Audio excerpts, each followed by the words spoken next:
All right, I believe we are live. Good morning, ladies and gentlemen. Welcome to our weekly interview series. It's been a pleasure having Ollie Jackson here in the past. We're with him again. He's one of the greatest musical minds on the planet, one of the greatest drummers, hands down. If you don't know what I'm talking about, just Google Ollie Jackson drums. You'll see exactly what I'm talking about. But it's always a pleasure having him as our guest because he's got a lot of insightful things, because not only is he a tremendous musician, but he's had a very long life in the world of music with tons of great minds, and also had growing up, he came from a very strong musical family. So Ollie, thanks for joining us again. Hey, my pleasure. Karriem, always a pleasure to share, and just really proud of what you're doing out in the Pacific Northwest and what you're about. And directly, indirectly, I'm always supportive. And it's just great to see what you've blossomed into and what you continue to do for all musicians, young, middle, and old. So continue success. Well, I'm going to mirror that right back. I mean, a lot of that, like we've talked about this, a lot of that is in due to you and a lot of the older musicians that I had the pleasure of being around and having as a guiding, a measuring stick. And even when you come back to play, it's like, well, I have a lot of work to do. So thank you for the continued inspiration. Man, you're welcome. I don't know what it means. I mean, I'm going to preface this conversation so whoever sees this, I don't want people to take anything that I say in a negative way. For the continued inspiration. Sorry, I'm getting on the feed here, checking. I don't want anyone to take it in a negative way.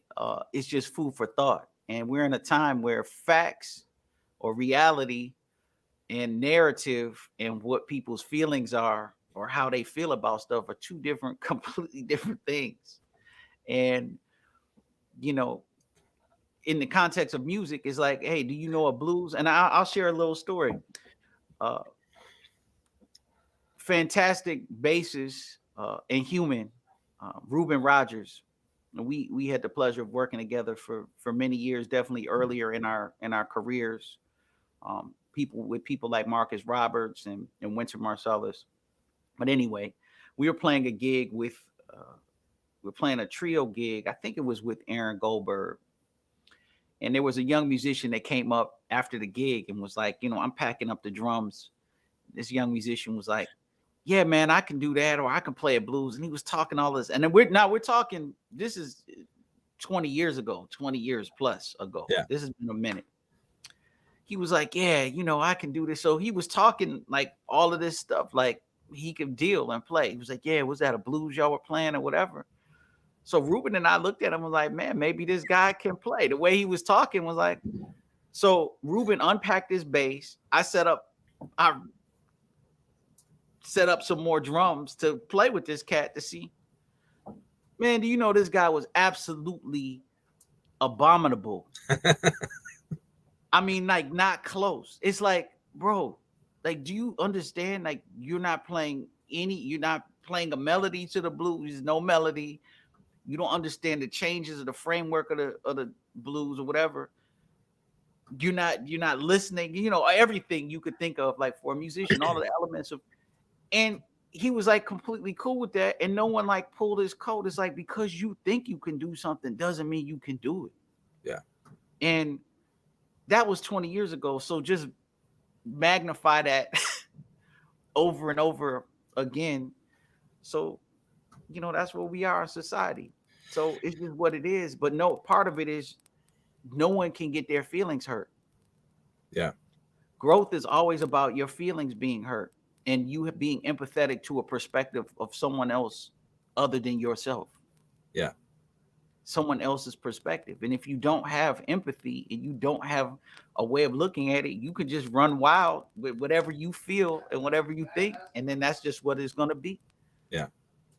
Yeah. So, I mean, that's where we are. It's like chord changes. Like, you either know the chord changes to the tune or you don't know them. Yeah. And being familiar with, like, I've heard them before doesn't mean you know them. Yeah. Yeah. Or then playing them like, okay, kind of knowing them is very different than you being able to play those chord changes through all of the keys with no problem. Right. And then playing modulations or let's say, or reharming those chord changes. Like there's levels. Yeah.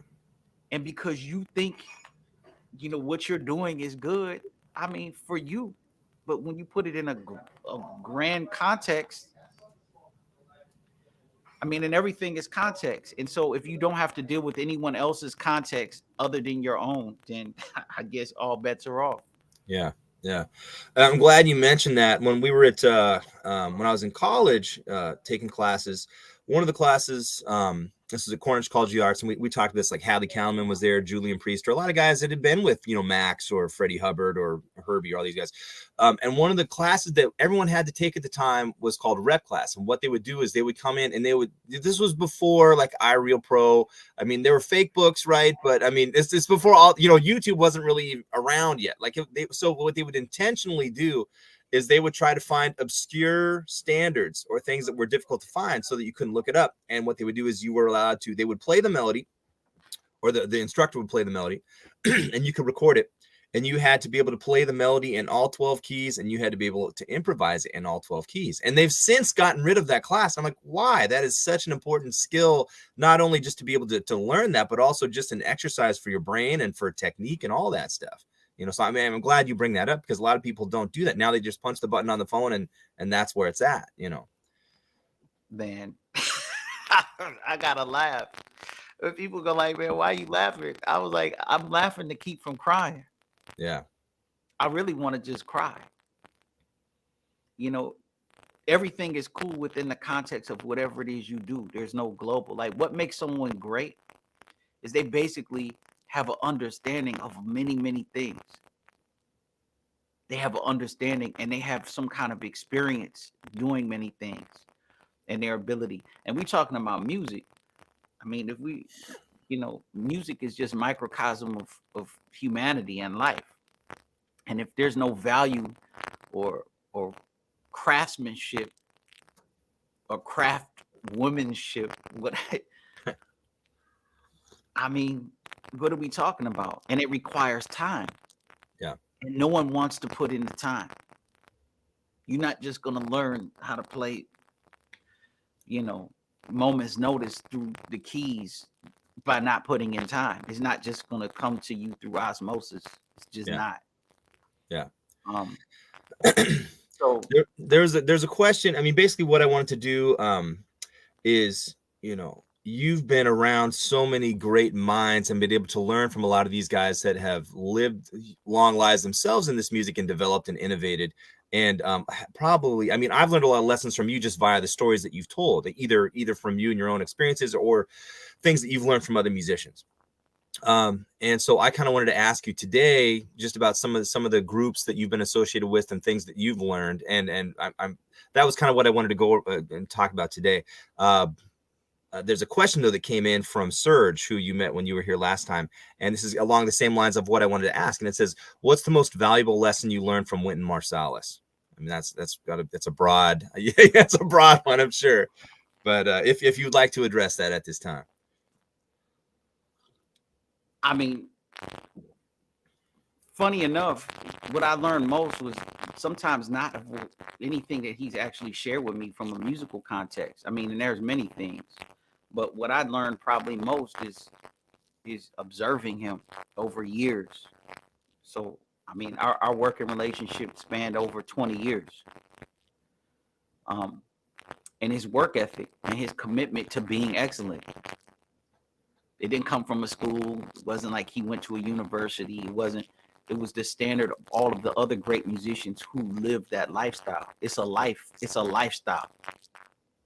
And that way of life is basically gone. I'm gonna just be real. When people say it about young people, they like, I'm gonna keep it a buck. I'm keeping it a buck.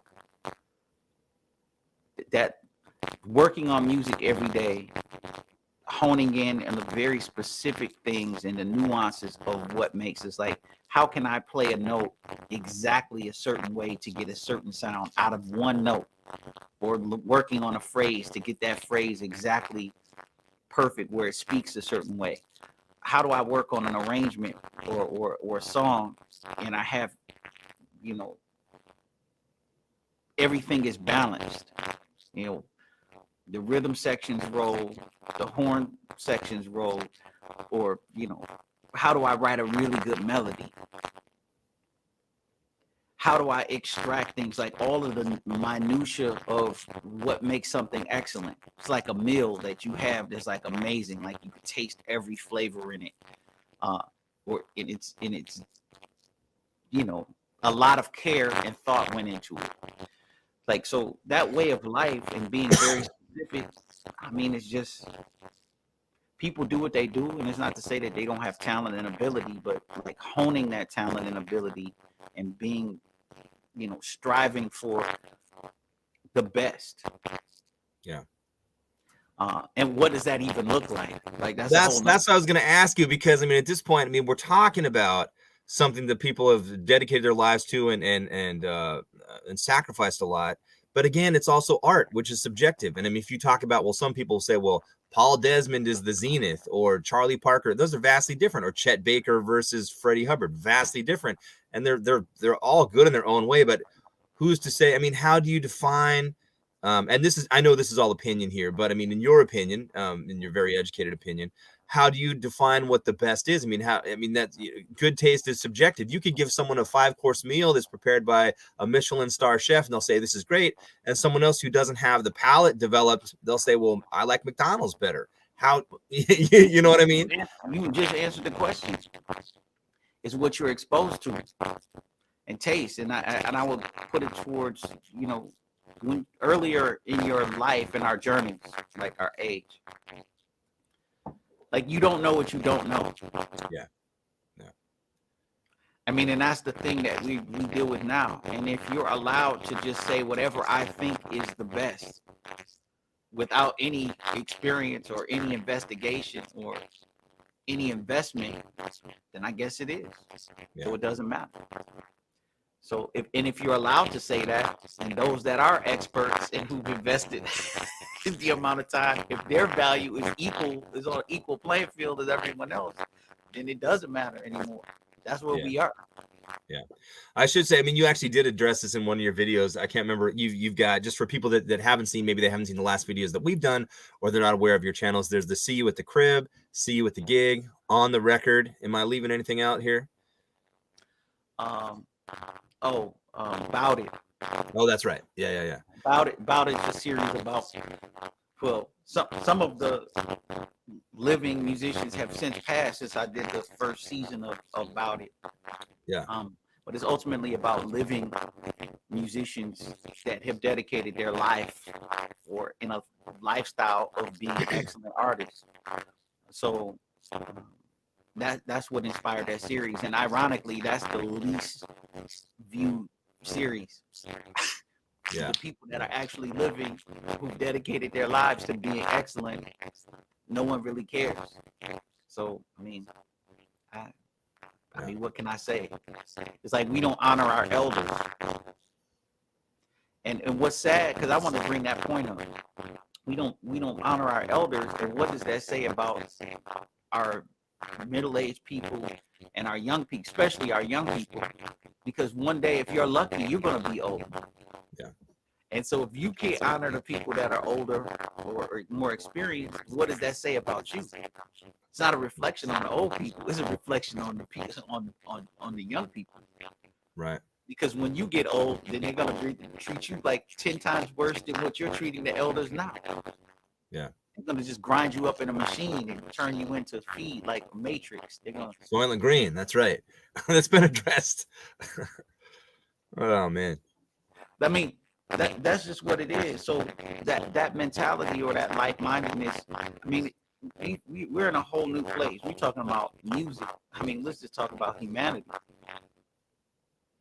If DJs are celebrated, and I have another story. I was walking through an airport, and I always carry my keyboard with me, a little small MIDI keyboard just for composing. Yeah. And people were getting all kind of antsy and like, oh, you know, I was wearing kind of like some whatever, not that modern or how can I say, urban clothing or whatever, and I had some shades on. So they were like, hey man, did you do a show last night or something? I said, yeah, actually I did. So then they were even more amped and like, yo, so you a DJ? I was like, oh man, no, not that DJ is bad, but you know, DJ plays music. Yeah. It's recorded. I think so. How is a DJ more celebrated than people that actually create music from new cloth? Or you know what I mean? Yeah. We're like producers. I mean, that's just, I don't know, man. I just don't understand. Like, there's a breakdown in the education. Yeah. Yeah. It's just a breakdown. It's a breakdown somewhere. So that's not value. And because you can play one little tune on your instrument and people like it, and you get views on social media, then all of a sudden you're like this genius. Yeah. I'm like, I don't understand, man. Maybe it's not to be understood. Well, quick question, Ali. There's a bit of feedback. I don't know if we're able to fit. I can hear you fine, but there is a little bit of like an echo in what you're doing. Is there a way to like plug in headphones to maybe mitigate that? Yep. For everybody listening, sorry, we'll see if we can get this sorted out here really quick. In the meantime, yeah, thanks, Ruth. I knew about that. We're getting that sorted, hopefully right now. And then, hey, Julian, Osti, what's going on? All the way from France. Good to see you too. Hope you're enjoying the interview. Yeah, we checked this right before we started. And everything sounded fine. And as Murphy's Law dictates, now it's now we've got some feedback. So hopefully we can get this sorted out. So Ollie, can you hear me okay? Yeah, that's good. Okay, the feedback is still there. Don't worry about it. It's all right. We'll carry on. Well, what I wanted to ask you today is it coming from it's whenever you talk, there's a small little delay after when you talk. It's like a kind of sounds like that Russell Gunn voice when he does the groid, you know. It's okay. It actually, I think it talk a little bit more really quick. Can you say something? Yes. Oh, there we go. Is that good? That's a lot better. Yeah. Awesome. All Thank right, you. cool. If it audience, if it sucks, let us know. We'll do our best to figure it out. But we did try to sort this out. Anyways, what I wanted to ask you today is, you know, you were recently out on tour here with George and Omer, and we're talking about doing that again next year, and we're going to do it next year. But you guys had a lot of conversations about your time with Buster. And if you don't know who I'm talking about, Buster Williams, the great bassist, a composer, and band leader. And can you talk about your experiences with Buster and being in his band? You know, he's coming from a much older school and played with all these other musicians. What was your experience playing with Buster, and how do you even come to play with him? I mean, Buster Williams he's one of our treasures. He's a treasure. I mean, he's somebody that grew up in the old school, basically a child prodigy, played with Sonny Stitt and Gene Ammons, played with Sarah Vaughan, played with all of these people when he was a teenager. So, and he understands the entire tradition of the music, and he's developed his own concept and way of playing that people might call it modern or contemporary, but it's still high quality music. My experience with Buster, I mean, he's finishing school. I like to say when I did it about it, because he's so particular and very detailed about music, like how you play something, why you play it, when, where. But he does all of that to then be free to put it in a context so that the music will breathe, and that you have, you know, there's rules. And why you have rules is because then you can be free with the rules. It's like if we watch basketball and it didn't have rules, it'd be completely different. Like if you could just foul people whenever you want it, punch them in the head, travel, which they do that anyway, kind of now. All depends on the ref. All depends on who's controlling social media now. But I mean, you have the rules, so there's a construct, and it's like, how creative can you be with the rules? And that's the same with music. So harmony, form, polyrhythms, metric modulations, all of the devices that make up music.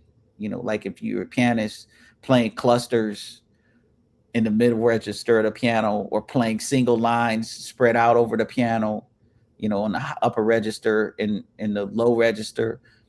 If you bass, you know, obviously your root motion, like how you get from one harmonic progression to the next, you know, all of those little nuanced things. So my experience with Buster was definitely focusing on those things. Like being able to play was a prerequisite. You couldn't even get to Buster. And that's one of the first people I was terrified to play with.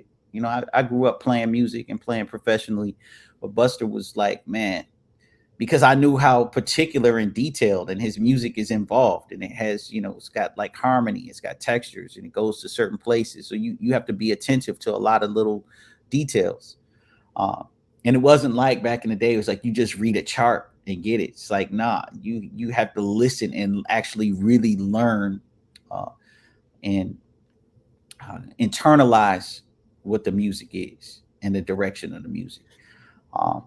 So I will say that about, like, you know, not playing too much and then not playing too little. Like, it's a place and time to play. You know, you can play your stuff here, but here, don't play all of that. And I mean, to this day, I mean, I could call Buster and we could talk for 2 and 3 hours. Because he's just a wealth of information and he's engaged. He's super young. I know Buster's got to be pushing 80. But he doesn't seem like that at all. I mean, he's a youthful spirit, but he's got a wealth of knowledge and information, and he's always positive. He's always encouraging. And like, for me being a young musician, but obviously there's also a level of respect. So we all have respect. Like, I just grew up that way. I have respect for my elders, and then those in general, I have respect for my elders, but then those that have been in practice of the music on a high level for such a long time, that's like a whole nother level of respect for their artistry and respect for their perspective and their contributions artistically. Yeah. If I remember correctly, you also did, I think it was one of your About It series, you did an episode on Buster. Is that correct? Yeah, I did. That's correct. Okay, cool. So we can, if people want to delve more into that, they can check that out as well. Yeah, and if you can see him play live, whoever sees this, I mean, you better relish that opportunity. One of a kind. Well, he's still out there touring. I know, like, George is in his band, George Colligan. He was just out on the road with him on the East Coast somewhere. I think a week or so ago, but they don't make it out here too much to the West Coast. I wish they did. Maybe we can get them to come and make a guest appearance and do a few performances with us. That would be awesome. That, you know, that thought crossed my mind to have like you and George play with Buster, but I mean that's Buster's business. Well, and it seems to me too, again, just talking with you guys about this, George has mentioned Buster's very opinionated about music, as is, from what he was saying from his time at Juilliard, like Ron Carter also. And it's not in like a menacing way, but in a way it's like, much like yourself, you can see that the standards, the bar keeps getting set lower and lower, and what's acceptable as great music seems to be, the bar keeps getting set lower and lower, the level of craftsmanship and what's accepted. And maybe that plays into it too. I don't know. What are your thoughts about that? It's accurate.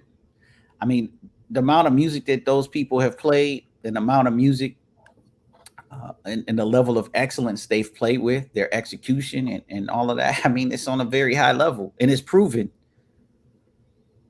You know, music is like anything. It's, you know, people say it's subjective, but yeah, it's subjective to the point of how much do you know? Yeah. And how well can you play? Yeah. Everything is subjective at this point. You know. Yeah. You know, but if you don't have a reference, then it can be subjective. But I mean, I'm sure if you put a lot of musicians who've been in practice and have played on a very, I say high level, and what I mean by high level, for those that don't understand what a high level is like you have mastery of your instrument, and that generally means you can play all your scales or all of your rudiments. You have excellent time. So if you want to measure time from a metronomic sense, you play in time. Yeah. And then there's layers of that. So metronomically it could be cool, but then what's the groove and the feeling of how you play in time? Does it be like, woof? It makes you feel good. Like someone you see out here today, some, all of the great players we like, Buster Williams, Ron Carter, check it out. They play bass, so they walk. So if they're just walking a bass line by themselves, it'll make you want to dance. You'd be like, man, what is that? It feels good, and it has a bounce. It has a life of its own. So that on that level, then it's like, okay, vocabulary. Can you tell a story? Can you make a solo, and the solo is engaging? Is there a melody? Is there a theme? Is that theme expounded upon? Is it expressive? Does it make you take you on a some kind of trip and a voyage? There's a beginning and a middle, on an exposition, and then an end. Like all of those things take time to let alone do okay, but then to play in a masterful way takes decades. Yeah. So, I mean, those are elements of when I say excellent playing for those that don't understand what's involved in excellent playing. Yeah. So, there are young people out here with a lot of technical ability, and I want to address that as well, because you can have a lot of technique, or play your instrument from a technical standpoint, but it doesn't mean what you're actually playing is of a high quality. Yeah. And you would only know that unless you've invested in trying to play things of a high quality, like solos. You mentioned Paul Desmond or Charlie Parker or Don Byas or great Sonny Stitt, Dexter Gordon. I mean, you could go on and on of great improvisers. And what makes them great improvisers is because all what's in common or in the elliptical is that they all can tell a story, and they're all unique in the way that they tell their story. And they're all similar in a certain sense, but they're all different. Yeah. I think it's interesting too. And again, this is totally my opinion. This is not, but I think more people know about a lot of the older players and maybe gravitate more towards the older players than a lot of the modern players. People have how many Dexter Gordon albums or Sonny Stitt or Miles Davis, whomever versus modern players. And maybe that's, they're not playing as much technique wise. The innovations aren't as there as what people are able to do now. But I mean, there's something about it. There's a tangible thing, in terms of how they're telling that story and the sound and the feel and the inflection and all of that. What are your thoughts? Well, I don't agree with the statement of that they don't play as technical. I mean, you could say they don't play with the same amount of velocity or the amount of notes. Let me clarify. What I mean is more like a lot of the saxophone players now, it's like altissimo is part of the thing. Everybody does it. But a lot of the older guys did not do it with the same, extremity that you know what I mean? I get that. That's when I should have clarified as a saxophonist, Yeah, or technical things on the instrument. However, the other technical things that older players did that younger players don't do are the very subtle, nuanced things. Yeah. Like how they bend a note, where they would bend a note, leaving space around the note so you can feel the shape of the note. That's technical. Yeah. But it's a different layer. It's like three-dimensional or it's like multi-dimensional ways of technique. Yeah. It's like how they played the note, when they left space, and why did they leave space there? All of those things, that's what makes someone a great player or improviser. It's the care and the details. Yeah. And then they leave space for the rhythm section to interact, or they leave space for other people to interject in the solo. Or there's space because it's thoughtful. Yeah. Now it's just like how the NBA is now. It's like a race to who can put up the most 3-pointers. It's like, I mean, is that really basketball? It's like it's a three-point shootout. Yeah. So when I listen to young players, a lot of times young players, it's just like how much stuff can they play? But did you tell me a story? Was it cohesive with the group, the ensemble? Are you playing with people? Music is to be playing with people. It's not to be like, look what I can do. I can do all of this stuff. Yeah. That's not music. Yeah, definitely.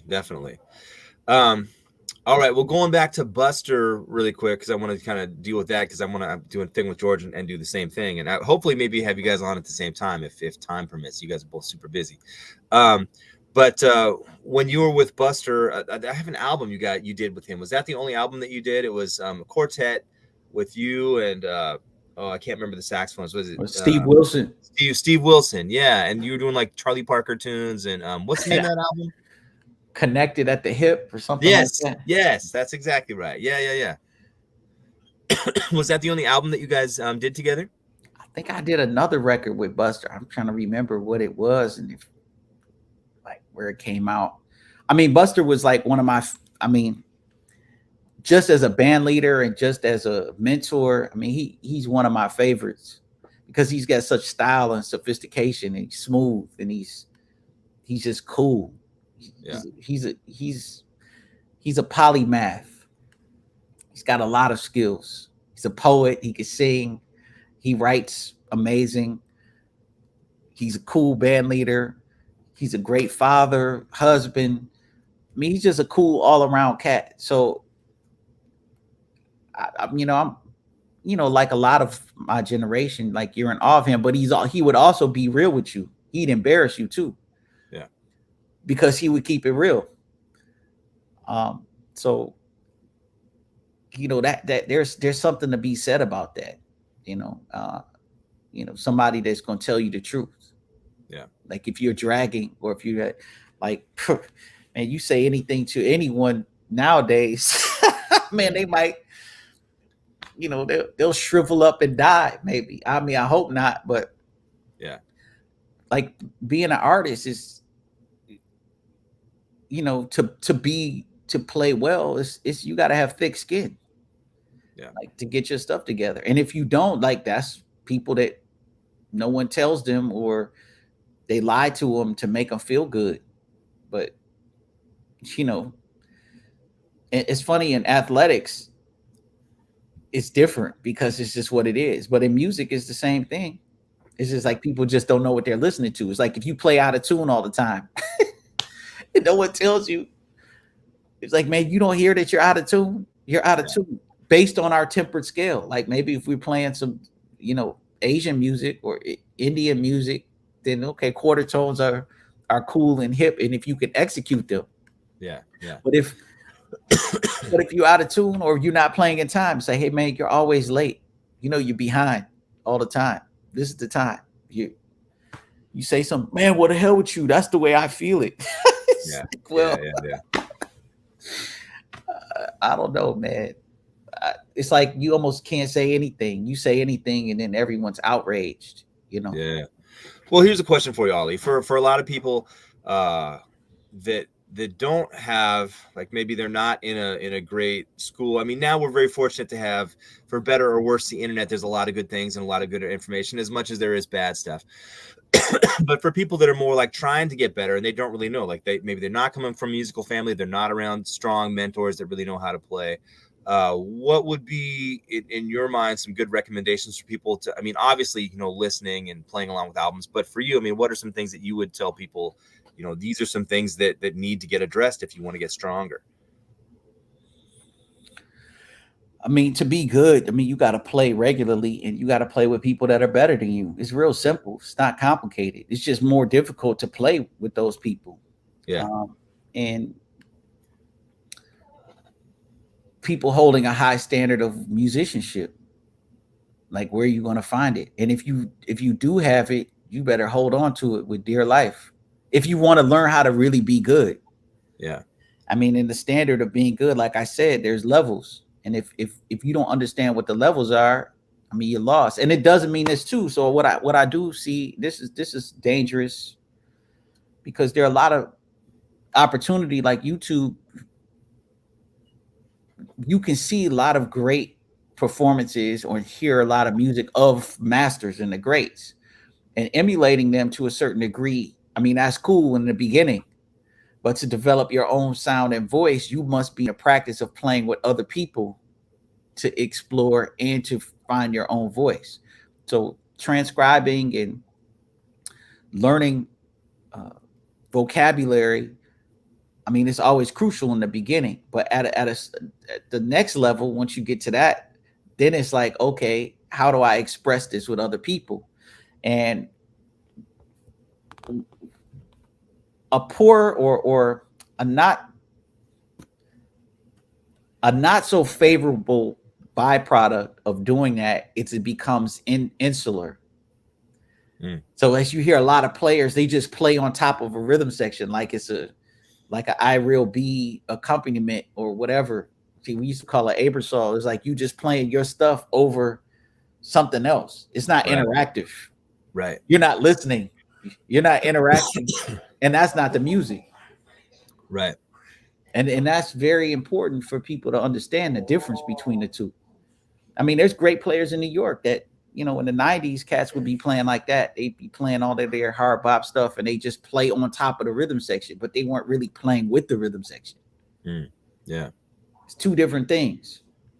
So for music to be a collective and for quote unquote jazz to be jazz and interactive in a collective, like that's an overall mentality and understanding of people, how they have to play together. So yeah.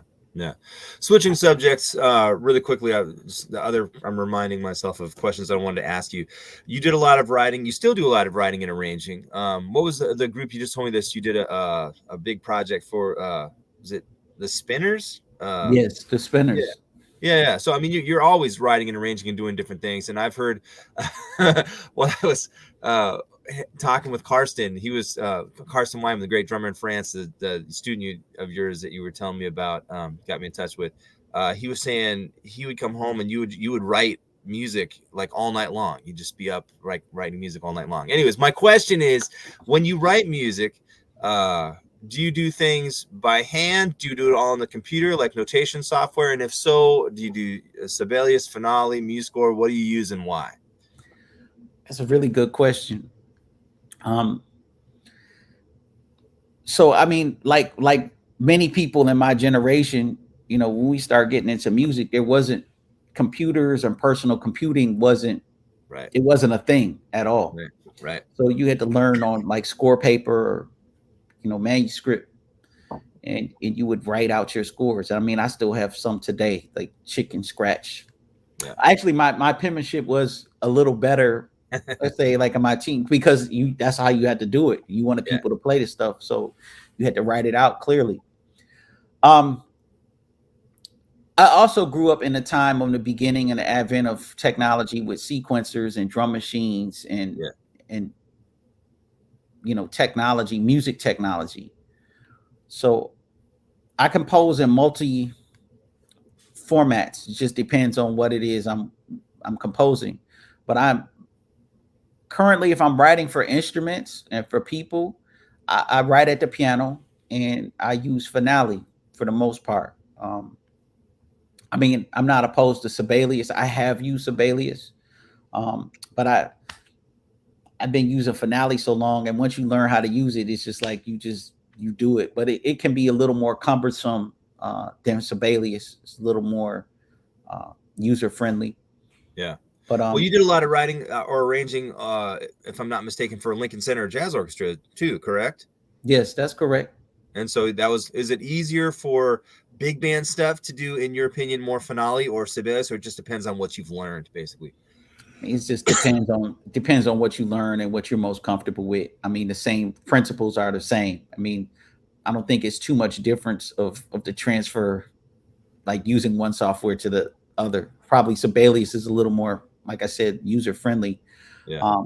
But writing a chart is not going to write itself. Right.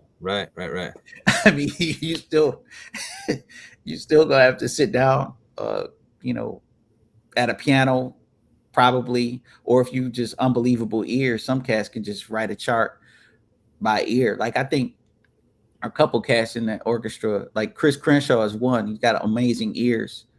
He could just write it out on his own.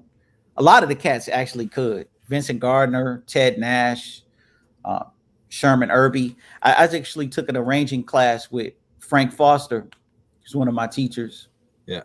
At the new school, and he gave us an arranging class where we had to write out a big band chart, no piano. Wow, how'd that and go? Voiced it out. Oh man, that was rough. That was rough. That was rough for me then, because it requires patience and then understanding. And when you're young, it's like you just don't, and then you have all these ideas, so then you're all over the place.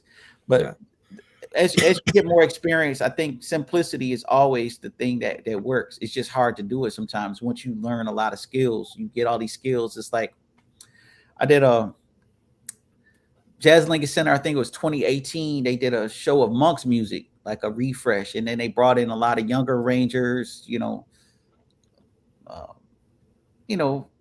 older arrangers, and it was interesting because there were a lot of super creative arrangements, and guys wrote all of this stuff. And this is another thing that's not so great about computers, is because technically you could write a bunch of stuff, but then how it translates to people playing and how much information it is to actually to play, it's just too much. Yeah. So, and then also the context of, jazz music is about improvisation. So if you write so much written music where it's just be like, okay, this is just show of how much stuff I can write, and look at me and look at all of the cool stuff I can do, or, from an arranger perspective, it detracts from the actual music and cats playing it and having a good time playing it. Yeah, no, that's an excellent point. And I can't agree more. I think you have to have some sort of knowledge about who and what you're writing for. Otherwise, what I'll say is, I used to play in this band, and it was a guitar player, and the guitar player would write all this stuff on the guitar. And it was like, I wanted to play this one. I'm like, well, I have to breathe. There's no place to breathe. He never had to deal with it because it was just all the lines he wrote was from a perspective of not having to, just with your fingers. So definitely having some sort of knowledge about the instruments that you're writing for, and also who's playing them, right? I mean, I guess that's a big part of it too. So I mean, that absolutely. It's like who's playing it, and generally you're not going to be writing for jazz orchestra on the level of Jazz at Lincoln Center. Right. So I mean, getting a college band to play it, or a high school band, or any band, a put together band, like, what do you get out of writing a bunch of 16th notes or 32nd notes and this, that, and other thing, for them to struggle over it and not play it correctly numerous times with limited rehearsal time? That's one thing that's for sure. There is never enough rehearsal time. Yeah. I had a conversation with Dave Marriott a week or so ago. We were talking about, and we're doing this arranging series. He's kind of doing some different techniques and talking about things. He was talking about Benny Green joining Oscar Peterson's trio. And he was saying that Benny said that none of that stuff is written down. All those arrangements and things, it's all just by ear, and you just have to learn them, and that's part of the gig. And I guess what I would ask you is, with Yes Trio, when you're doing that, is all of that stuff on the fly, or is some of it on the fly just by ear, or is it all written down? And if so, do you write it down in finale? I mean, there's multiple questions here, but how do you go about that? That's a good question. I was messing with there were some young musicians at a gig, and they kind of asked the same question. And I mean, obviously there's a tune, and the tune might have a built-in kind of arrangement to it, but when we're playing, most of it is listening, but it's very difficult to distinguish what is written and what is listening. And I think that's the greatest piece of it, when you can listen on a level that's so deep, where the anticipation is almost instant, or it's like you came to the same conclusion collectively, or that's the beauty of the music. But generally, I mean, that's just not the level of investment people sometimes are willing to make to get to that point.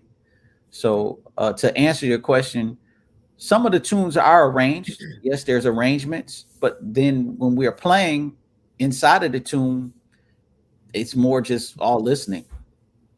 And then some arrangements have come about on the spot.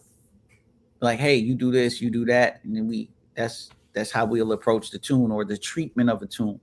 And I learned a lot from that. From, you said Buster Williams, he was great at that. That's one skill that he was like, hey, you do this, you do that, and then whatever. And it creates a balance in a space. And so those principles that I've learned, man, 30 years ago, I still employ today.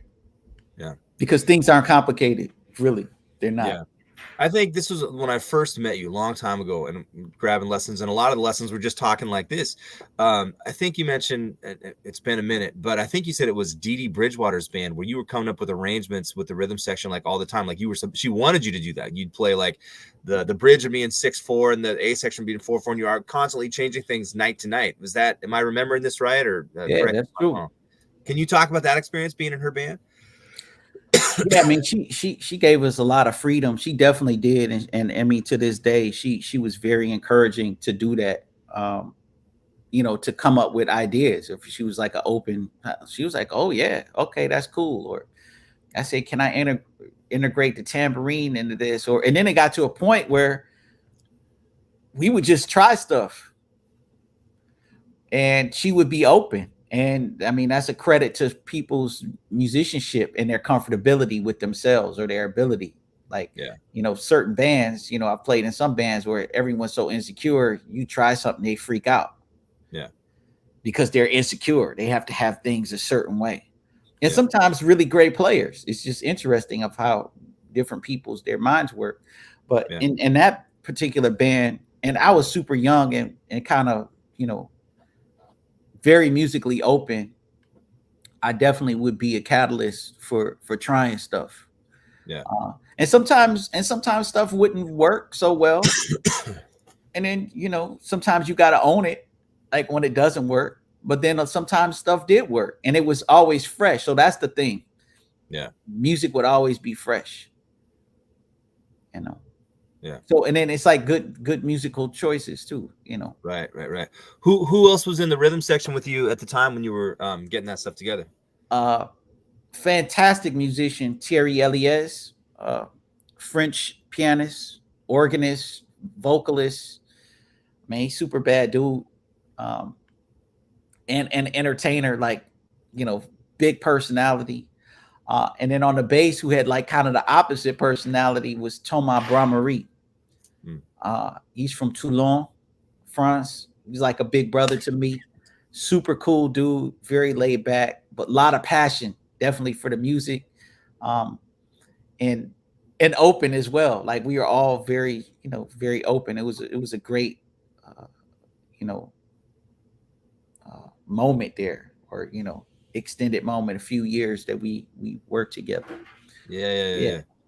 Another person that I wanted to ask you about, just because I love these stories and I learned a bunch from hearing stuff. Your associations with Russell Gunn, trumpeter Russell Gunn. I love his music and his perspectives on things. I think he's great, and I think he's underrated as a musician, honestly. And that's stories for another time. But can you talk about your associations with him? And we'll start with that. I got more questions, but let's start with that one. Man, we all came to New York around the same time in the early 90s. Russell was from East St. Louis. And if you know about that, woo, East St. Louis is not for the thin-skinned. It's not.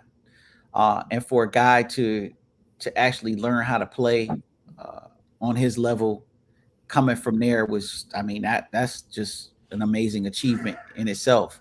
But I met him, I think he was playing with Lincoln Center for a minute. That's how we initially met. And we were all around the same age. And he's a street cat, and street cats, when I mean street, I mean people that are like from the community and grow up in a urban environment. Yeah. And they deal with stuff that people deal with, poverty, dysfunctional families, drugs, drug selling, drug addiction, all of the things that come with communities that are underserved. for generations. Yeah. So we had that element, and that comes also through your music and your playing. So very real, visceral musician. And so we just connected. So another Greg Tardy, Eric Reeves, James Hurt. There were a lot of us, Sherman Irby at that time, and so it was a lot of us that we connected, and we started playing together. So the whole vibe was also mixing like the hip hop element into the music. So we were just open and wild and willing to try stuff. I mean, and that's what you do when you're young. However, never for any moment did we disregard like learning bebop or learning the language or vocabulary. It was more or less integrating what had been done and presenting it in our own way. And that's all you can do really, ultimately, as a musician and artist. You are aware of the standard and the levels that were set before you, and you express yourself through those through those things that exist, or you use the tools that are available to you to build the kind of house you want. But it's like you're gonna build a house with no tools. Right. I mean, good luck with that, but you're gonna need some tools. Yeah. Since I was running in late today, getting things prepped, I always forget to do something. But at this time, if anybody has any questions for Ali, if you're watching, you have questions, please feel free to put them in the comments. We'll do our best to get to them now in real time or after the fact if you need to. Otherwise, I'm just going to keep barraging with questions. And also, thank you to our sponsors, KNKX, Ted Brown Music, Tacoma Creates, Titusville Cars, Edward Jones, Consultant Rick Gray. None of this stuff would be possible without you guys. And I always forget to say thank you. So thank you. Anyways, important stuff. So going back to Russell Gunn and your associates with him, did you meet him? I know he was part of when Branford was doing Buckshot LaFunk. I think he was part of that band too, wasn't he? Yeah, he was. He was a part of that. And was that when you guys did that album Gun Fu, was that after Buckshot LaFunk or before it or at the same time? It was near the same time, but I think it was before. I'm pretty sure it was definitely before they were on the road or started touring. And we recorded it before then, I think. But it was all around that same time frame, within 2 or 3 years. Yeah. And so out of that, I mean, he started making the ethnomusicology, volume 1, volume 2, volume wherever he is now. Do you think that was an extension coming out of that, or was he kind of doing his own kind of stuff in that way? Because it seems like Gun Fu was different from that. Could you see him going that direction? Were you guys putting that type of stuff and heading that way, or? Yeah, absolutely. I mean, and to his credit, that's his musical voice, and he pursued it. And I have respect for that, and it's informed. I mean, all you can do is be as informed as you can as an artist, and inform means taking as much of the information that you can while you're on this planet, whether it's tangible, intangible, spiritual, in any form that it is, and you synthesize it through your filter, whatever that is. Yeah. And that's it. So he's been true to that, and I have ultimate respect for him. Which again goes back to the earlier conversation that we had about, taste. I mean, taste is subjective, but as long as your taste is hopefully as informed as possible, right? I mean, that's, for example, let's talk about. Oh, go ahead and speak to that. I mean, it's subjective, but it's not. If you have people that listen and really study for 1,000 albums, right? Yeah. If they're really serious about music, they're gonna come to a very similar conclusion. If you have people that only listen to 5 pop albums or the same kind of things, and it's like, 1,000 albums of what? Yeah. Of a diversity. If you broke them up with all kind of different genres, and the quality of the music. I think all music, good and bad, good music, because I don't relate them in genres. Good music is relative to like how thoughtful it is, and deep spiritually. You can listen to like some blues, you know, you listen to like Mississippi John Hurt, or you listen to Aretha Franklin or Mahalia Jackson. It could be like a basic hymn, but you feel something very deep. Yeah. And it's undeniable because it speaks to human spirit. It could be one note, whatever. It doesn't have to be super complicated and complex. And I think the more that I live and on the journey, the things that are the most simple with the most spiritual richness or depth, those are the things that resonate most with me. Yeah. So subjectivity, yeah, I mean, certain things are an achievement. I listen to death metal sometimes, like Meshuggah. It's a hell of an achievement, like what they're doing and the execution of the playing and all of that. It's on a very, very high level. Like, if you're a musician, like to execute that takes a lot of ability. So, and thought. It's thoughtful and ability and space and some kind of themes and melodies. And I think those are the building blocks of music. It's just, you listen to Bartok, you know what I mean? All of the drip music. Now, people executing it, like writing music and composing it, and then people playing it or with a certain level of execution, that's one thing. People, let's say I'm a Jamal Trio, they're making it up. They have roles or whatever, you know, drums are playing a groove, bass is grooving with the drums or whatever. Ahmed is colorizing or whatever. That's still a super high level of music. Yeah. Okay. It's nothing written. However, the choices are on a very high level because they're all reflective of certain principles, melodies, themes, space, you know, orchestration, with everything. Same with Meshuggah, or the same with Bartok, or the same with, you know, anything. Going along those same lines, let's go. Let's talk Ornette Coleman, because I know one of the things you were talking about Ornette's music, but along those same lines, I mean, here you're in like 1958, I think, is when something else came out, and you have all, I mean, you know, think of like Miles' 58 Sessions or any of that stuff, you know, all this stuff going on, and then here comes Ornette. So maybe talk a little bit of your opinions and thoughts about that in terms of, you know, depth of music or his approach or themes and melodies, in a different way. Harmony, or, you know, tonal centers, rhythm, like being free. Like, what is free? Yeah. And sound. Like, so thing about Ornette is just sound. Like his sound and just approach conceptually. He wasn't bound by the same thing of like phrases and shapes, as opposed to being like very hard forms or whatever. And he did that as well, but it's like a mix of many things. And it's just the way he organized the way he hears music. Yeah. But it's organized. That's the thing too. It's not like it's not organized. It's organized. You know, how they play lines together, how they would make phrases, bending the time, playing things a little bit out of time or in time, not like on a metric grid. Like, all of that stuff is relevant and super, it's super creative. Speaking of super creative, I want to talk to you because we're getting close to time here. I don't want to take too much of your time.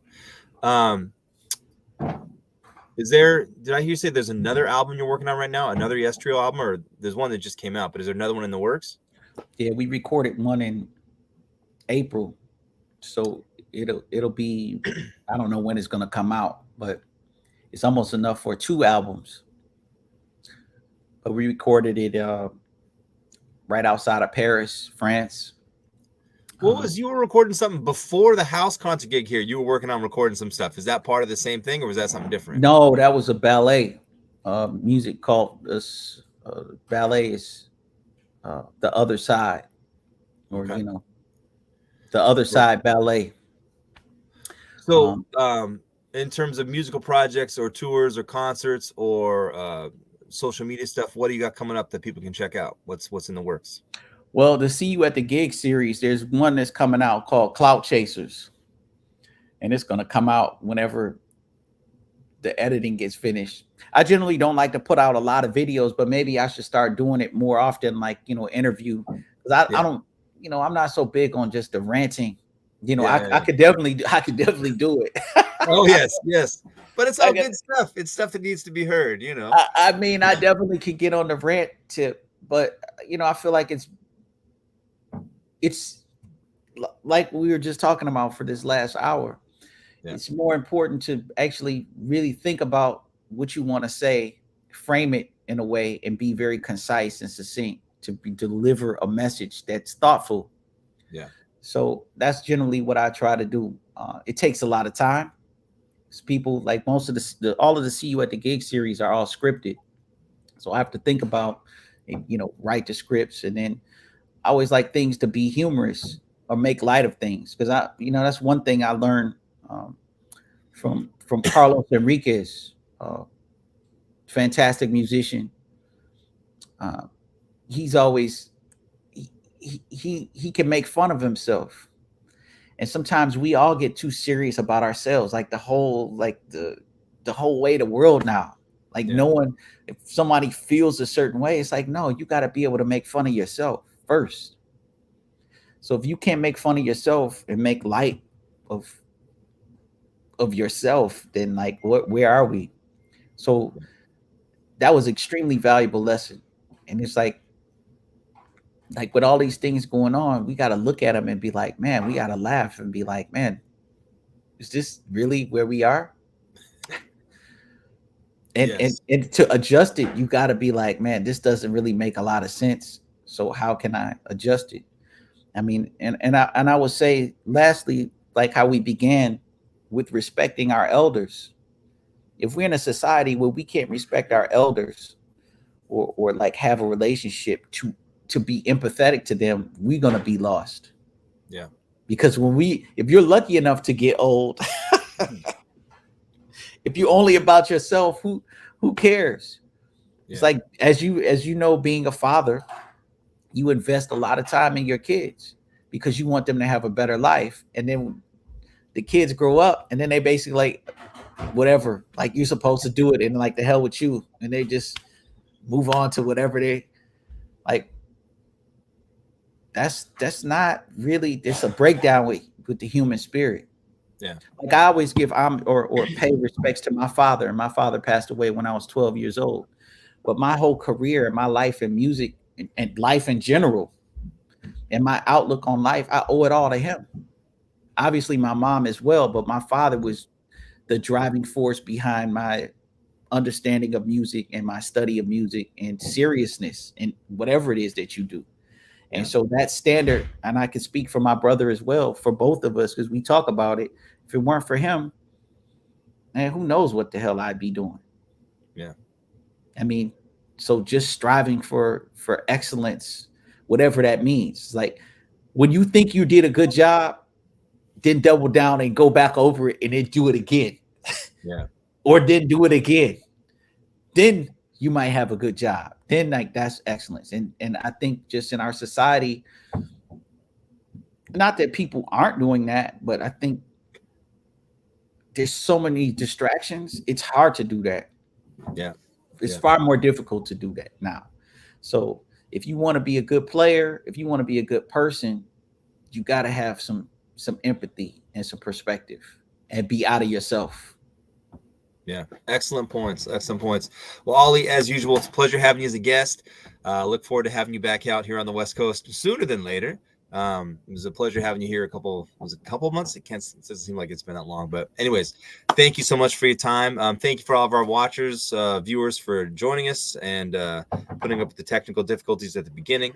Again, if you enjoy the series that we're doing here every single week and the original music and all that kind of stuff, feel free to make a donation. You can do that online. And yeah, hope to see you all again soon. Take care. Well, thank you, Karriem. Yes, and if people want, they can always find stuff that I'm working on or doing at alidrums.com, and they can also find me on my Instagram at Ajax Drums. Yeah. One more thing before we wrap up. This is right on my desk because I lost it, but I found it again. Is this album right here? Oh wow! This is Big Brown Get Down Volume 1, and this is not even, you can't buy this, right? Can you get this from? You can get it on my shop. On my shop, you can get it on my shop. Yeah. That's the only place, right? I mean, it's you can't get it anywhere else. That's it. If you haven't heard that album, Volume 1, I haven't gotten Volume 2 yet. I need to get that. But they're amazing. It's one of my favorite albums. So we'll leave it there. Oh, man, thanks, Ali. Thank you. All right, Chief. see you guys later. Bye. All right, guys. There we go.